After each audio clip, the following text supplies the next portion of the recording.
The battle for the lake. Have you ever heard someone shout across a quiet lake at 7 o'clock in the morning? No? Well, let me tell you, it's a jarring way to wake up, especially when the person screeching is a bleach blonde, tracksuit-wearing menace named Karen. "Move that eyesore off the water, Blake," she shouted like she was leading a battalion. "It's against HOA guidelines." I blinked, still on my porch with a mug of coffee in hand, watching mist rise off the lake. My boat, a modest aluminum fishing vessel with a small outboard, sat tied up neatly at the dock. By the way, that was on my private shoreline on my lake. See, that's the detail Karen didn't know. "Morning, Karen," I called back. "You want to try that again? Maybe with less yelling and more manners." She stormed up my drive like she owned the gravel under her orthopedic sandals. "I don't care what you think is polite, Blake Anderson. The HOA had a meeting, and your boat violates Section 7, Article 4. No personal watercraft shall be stored or docked in community access areas." I raised an eyebrow. "This dock isn't community access." "Well, it's on the lake, isn't it?" she snapped. "That lake belongs to all of us. And your rust bucket is an eyesore." The HOA's gotten complaints from the fishing club. They say it scares off the base. I nearly dropped my coffee laughing. "Scares off the base?" She didn't laugh. "You've got 72 hours to move it, or we'll fine you $100 per day." I nodded slowly. "Right. You go ahead and do that." She turned on her heel and marched back to her golf cart, a little smug parade of entitlement in motion. And that's when I decided it was time. Time to end this nonsense. Because here's the part they didn't know 20 years ago. I bought this land from a retiring farmer. The lake came with it. I own not just the shoreline, but the entire body of water. The HOA? They never bothered to check the county records. They just assumed the lake was part of the community's green space package. And I let them believe it until now. I walked inside and pulled out the manila folder I kept in my safe, the original deed, the water rights documents, the surveyor's map. All of it, crystal clear. The lake was mine. The fishing club? Trespassing. The dock? Private. And those HOA guidelines? They didn't apply to me. I had let it slide for years because I didn't care. Let them fish. Let them think they ran things. But now Karen and her army of clipboard warriors wanted to push me? Fine. Let's push back. The next morning, I put up a sign at the lake's entrance. Private property, no access without permission. That set the fire. By mid-afternoon, Karen was back, this time with a man in a salmon-colored polo shirt and a comb-over that looked like it had fought gravity and lost. "This is Greg," she said, puffing out her chest like she was announcing a celebrity. "He's the HOA vice president." Greg offered a limp handshake. "Blake, we'd like to de-escalate this. The fishing club has been using the lake for 15 years. Without permission," I said. Greg cleared his throat. "Well, we assumed." "You assumed wrong," I cut in. "And now that you've tried to fine me for keeping my boat on my own water, I'm revoking all public access. The lake's closed to HOA members, effective immediately." Karen's face went pale, then red. "You can't do that." "I can, and I did," I said. "Hope your base like deeper waters." She looked like she was going to pop a blood vessel. "This is war, Blake." "Careful," I said. "You start throwing around threats, and I'll get the sheriff involved. I've got every document you'll need framed and ready." They stormed off again, Greg muttering something about checking with the board. I watched them go, then turned and walked back inside, already planning my next move. Because Karen wasn't going to stop, and I wasn't going to let her win. By the next HOA meeting, the whole neighborhood was buzzing. Word had spread fast, the signs, the revoked access, the fact that the fishing club had been booted off their beloved weekend hangout. People were ticked, but not at me. See, once folks found out the HOA had never filed any paperwork about the lake or checked ownership, they started asking questions. Hard ones. Why were they paying dues that maintained a lake they didn't even own? Why had Karen spent thousands of dollars from the HOA budget on new paddle boats last year? It was Karen's pet project. She'd been funneling HOA funds into it for years, buying gear, stocking fish, even paying for catered events. And now that it was shut down, everyone wanted to know where their money had gone. I stayed quiet. I didn't need to do anything yet. But something told me this was only the beginning. And Karen? She was about to dig her own grave. 3 days passed before I heard anything official.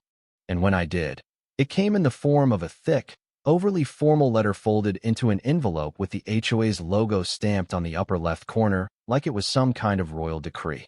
The envelope was taped to my front door, not mailed, taped.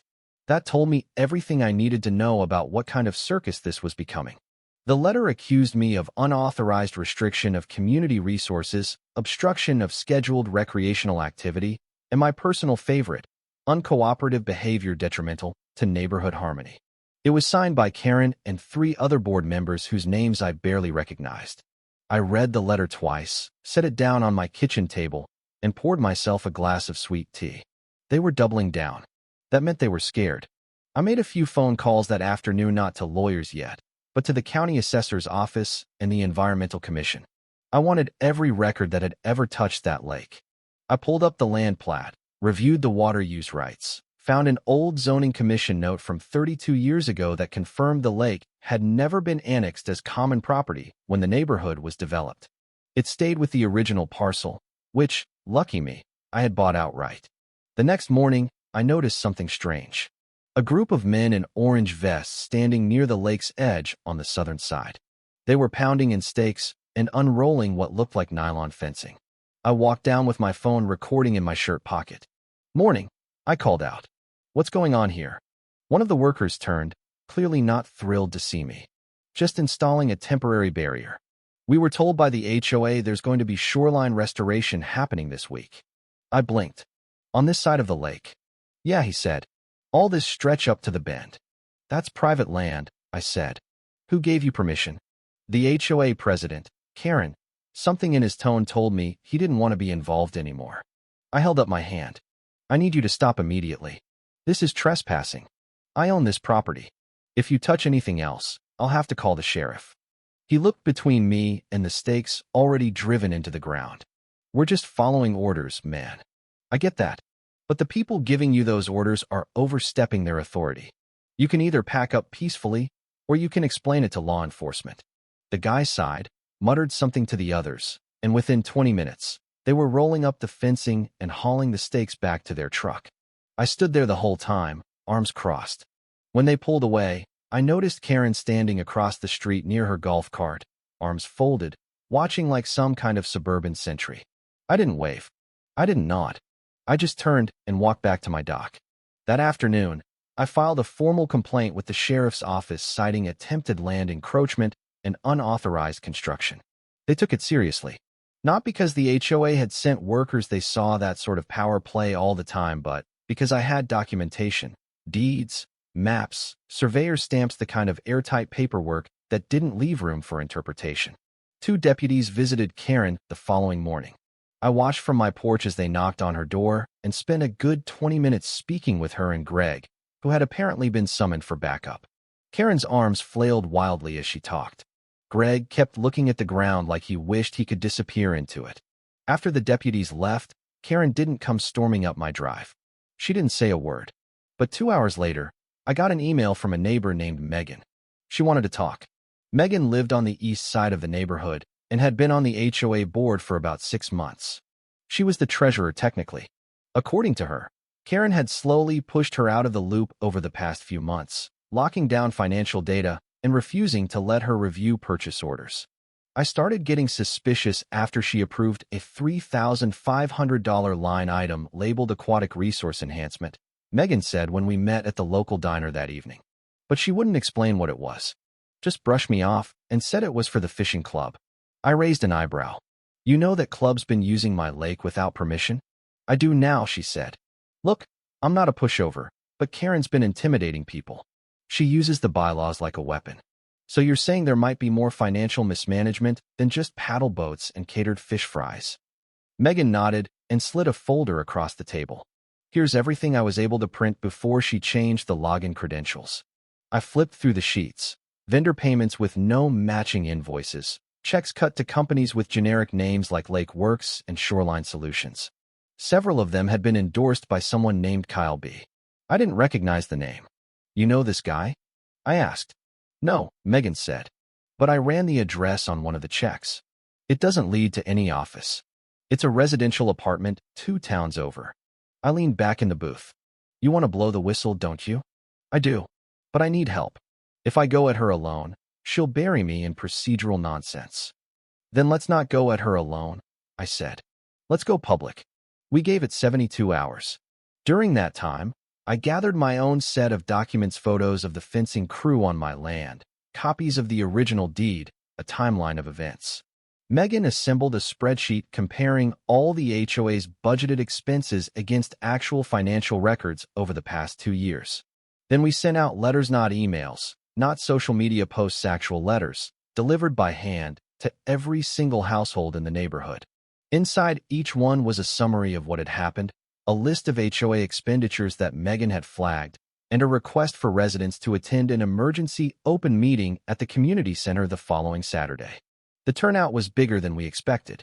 Over 60 people packed into the space, some standing along the walls. Karen and her cronies sat in the front row, their expressions tight and unreadable. Megan stepped up first. She spoke clearly, calmly, laying out the discrepancies in the budget, the bypassed approvals, the unauthorized spending. Then I stepped forward and explained how the HOA had been using a lake they didn't own, how they tried to fine me for storing a boat on my own property, and how they'd sent contractors to erect fencing without any legal authority. The room went quiet. Then someone near the back, an older man in a flannel jacket, stood up and said, "Where's the money now?" Megan answered, "We don't know, but we're going to find out." That's when Karen stood. Her voice was sharp but shaky. "This is a personal attack. These two are trying to undermine the HOA because they don't like how things are run." Another neighbor stood. Then another. And another. Questions flew. Why had Karen refused to share financial records? Why were permits never filed for shoreline work? Why was a private lake treated like a public park? Karen tried to shout over the crowd, but the momentum had turned. By the end of the meeting, a motion had been made and passed to suspend Karen pending a full audit. Greg resigned quietly before the motion even finished. A temporary committee formed with Megan appointed as acting chair. The following week, the HOA's bank statements were subpoenaed. Turns out, Colby was Karen's nephew. He'd been paid over $18,000 for consulting work that never happened. The sheriff's office opened an investigation. Karen was arrested for embezzlement and misuse of community funds. Her house went up for sale within a month. And the lake? I reopened it for use on one condition. Anyone who wanted to fish, paddle, or even just enjoy the water had to sign a liability waiver and follow the rules I set. No exceptions, no shortcuts. Funny thing happened after that. People started knocking on my door not to complain, just to say thanks for standing up, for pulling back the curtain, for not backing down when the HOA tried to rewrite reality. Megan and I still meet up every now and then. She's still chair of the new HOA board, and this time, they know exactly where the boundaries are because they finally bothered to read the map. 2 weeks after Karen's arrest, the neighborhood was still buzzing. Only now, the conversations were quieter, more cautious, like everyone was waiting for the next shoe to drop. And it did, in the form of a subpoena. A uniformed deputy knocked on my door one morning with a manila envelope in hand. "Blake Anderson?" he asked. I nodded. "You're listed as a primary witness in an ongoing investigation into financial misconduct involving the Lakewood Trails Homeowners Association. The district attorney's office is requesting your cooperation." I took the envelope, signed where he pointed, and waited for him to leave before opening it. Inside was an official court summons, a list of requested documents, and a note from the DA's office outlining the scope of the investigation: embezzlement, misuse of HOA dues, falsification of community records. And this one caught my eye: attempted land fraud. Apparently, Karen had filed paperwork with the county zoning office 6 months prior, attempting to annex the lake into the HOA's shared space. She'd forged surveyor signatures and submitted a doctored map that showed the lake as unclaimed municipal water. The only reason it hadn't gone through was because a clerk noticed that the map didn't match the county's archival survey records and flagged it for review. That forged map? It had my property marked as undeveloped green space. She tried to erase my name from the land entirely. The DA's investigator, a man named Langford, reached out the next day. He asked if I'd be willing to sit for a recorded statement and walk them through the timeline of events. I agreed. We met in a conference room on the second floor of the county courthouse. Langford was sharp-eyed, calm, and meticulous. He didn't ask the same thing twice. He didn't need to. Mr. Anderson, he said, were you ever informed by the HOA or any of its representatives about this annexation attempt? No, I said. Not a word. If they'd asked, I would have told them immediately it wasn't legal. He nodded. And at any point, did you give written or verbal consent for them to use your lake as a community amenity? Never. I tolerated it because it didn't bother me until they tried to fine me for using it myself. Langford's pen didn't stop moving the entire time.